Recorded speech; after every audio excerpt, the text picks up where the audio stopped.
బావ కోపం వచ్చిందంటే ఎవరనేది చూడడు, ముఖం మీదనే తిట్టేస్తాడు. అదక్కైనా వాళ్ళ అమ్మైనా ఎవరైనా సరే.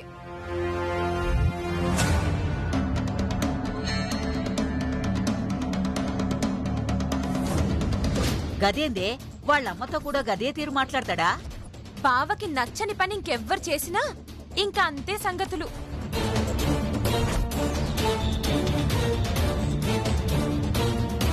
తప్పు చేస్తే ఎవరైనా కోపడతారు, దాంట్లో తప్పే ఉంది. ఇంకా ఈ ముచ్చటి ఇంతటితో ఆపి పడుకుంటారా? పదండి.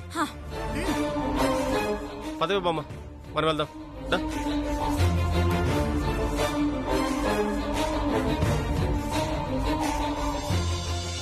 కమలా, నువ్వు దేని గురించి ఆలోచిస్తున్నావో నాకు తెలుసు. చూడు, భయపడాల్సింది ఏమీ లేదు. పద పద కమలా, పద.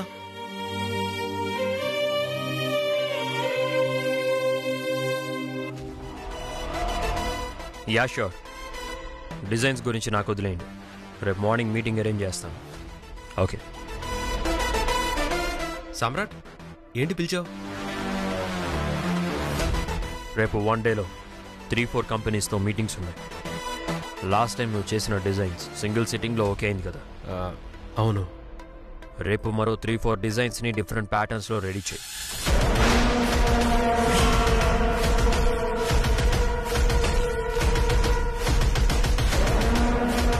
త్రీ 4 డిజైన్సా? ఏమైనా ప్రాబ్లమా? అదేం లేదు. రేపు మార్నింగ్ కల్లా డిజైన్స్ రెడీగా ఉండాలి.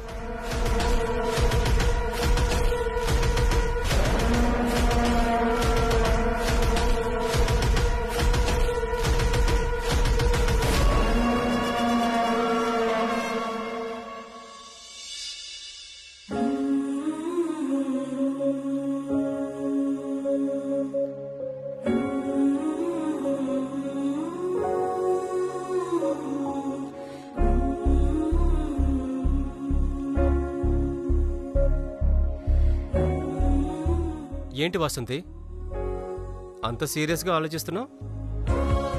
శ్రీవల్లి గురించి. ఏమైంది? తమ్ముడు సామ్రాట్ ప్రవర్తన గురించి అత్తయ్య కంగారు పడుతుంది కదండి. నేనేమైనా శ్రీవల్లి విషయంలో పొరపాటు చేశానా అనిపిస్తుంది. శ్రీవల్లికి ఎలాగైనా పెళ్లి జరగాలని మా దూరపు చుట్టరికం భవానీ పిన్ని వాళ్ల సంబంధం తెచ్చాను. మా తమ్ముడికి కూడా శ్రీవల్లి నచ్చే ఆస్తి అంతస్తు ఏమీ చూడకుండా మీ చెల్లిని పెళ్లి చేసుకున్నాడు. కాని అక్కడున్న 3 రోజుల్లో నేను మా తమ్ముడి ప్రవర్తన చూసి కంగారు పడ్డాను. శ్రీనిధి చెప్పినట్టు ఒక్కోసారి కోపంగా ఉంటాడు, ఒక్కోసారి మామూలుగా మాట్లాడతాడు. మిగతా వాళ్ళందరితో ఎలా ఉన్నా పర్వాలేదు, కాని కట్టుకున్న భార్యను కూడా అందరిలాగే చూస్తే శ్రీవల్లి పరిస్థితి ఏంటా అని భయంగా ఉంది. మీరు ఆడవాళ్లు కాబట్టి బయటపడ్డారు. నేను నాన్న మనసులోనే పెట్టుకున్నాం. అయినా పెళ్లిళ్ళు నువ్వనుకుంటేనో నేననుకుంటేనో జరగవు కదా వసంతి, పైన రాసి పెట్టుంటుంది. లేదండి,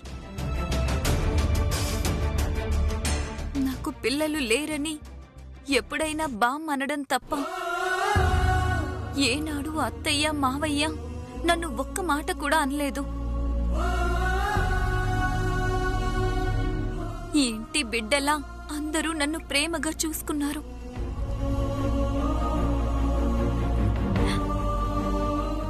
శ్రీవల్లిని నేనా ఇంటికి కోడలుగా పంపించి తప్పు చేశానేమో అనిపిస్తుంది.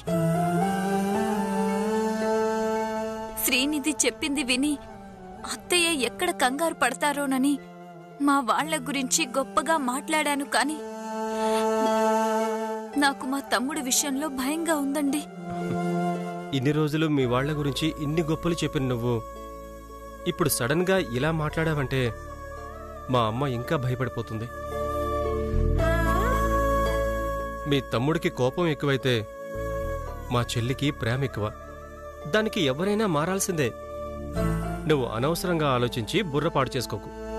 పడుకో వసంతి.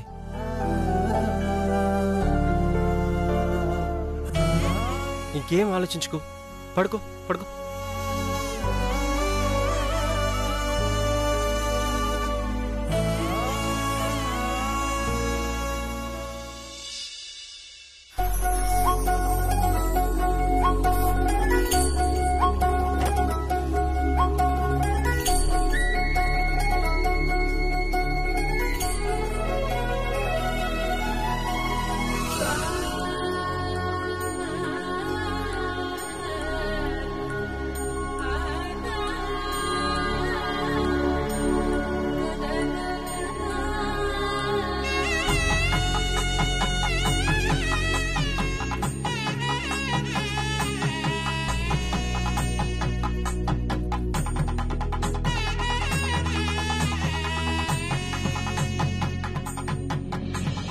ఏంటిది?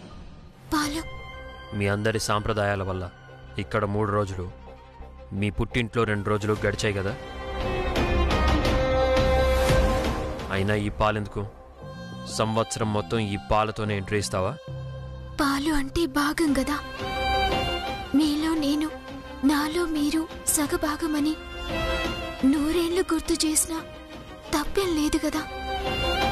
మాట ఫిలాసఫీ చెప్తుంది, మొహమేంటి సాడ్నెస్ని చూపిస్తుంది. నేను తప్పు చేస్తున్నానో ఒప్పు చేస్తున్నానో నాకు సమచేతలే. ఇప్పుడు ఎవరితో ఎట్లుండాలో నాకు తెలుస్తలే. పుట్టుకతో ఎవరూ జీనియస్లు కాదు. అలాగని కొత్త విషయాన్ని తెలుసుకునే ప్రయత్నం చేయకపోతే వాళ్ళంత అమాయకులు ఎవ్వరూ ఉండరు. తెలుసుకునే అవకాశమే ఇచ్చేటోళ్ళు లేకపోయిరి. గిది నిజమని చెప్పినా నమ్మేటోళ్ళు కనిపించకపోతిరి. నేను చేసే వ్యాపారం, నువ్వు చేసే కాపురం 2 ఒకటే. కానీ చిన్న తేడా ఉంది. ఒక అబద్ధాన్ని కస్టమర్లతో చెప్పి అది నిజమని నమ్మేలా చేయడం వ్యాపారం. ఒక నిజాన్ని గొంతెత్తి కుటుంబానికి చెప్పి ఆ నిజాన్ని నిజమే అని నమ్మించడం